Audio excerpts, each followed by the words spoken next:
দলীয় নেতাকর্মীদের ঐক্যবদ্ধ থাকার আহ্বান জানিয়ে শিগগিরই সবার সঙ্গে সরাসরি দেখা হবে বলে মন্তব্য করেছেন বিএনপির ভারপ্রাপ্ত চেয়ারম্যান তারেক রহমান।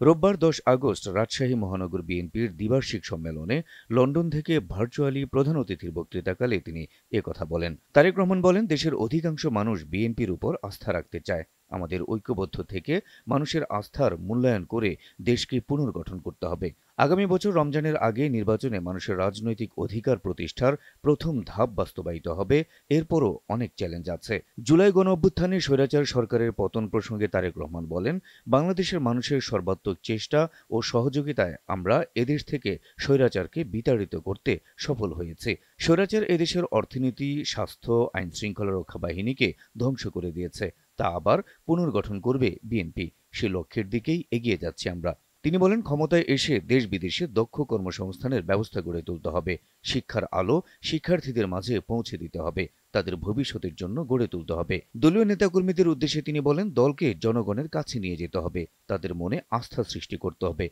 তাদের নিয়েই আমাদের কাজ করতে হবে। আর অতি শিগগিরই আপনাদের সঙ্গে সরাসরি দেখা হবে।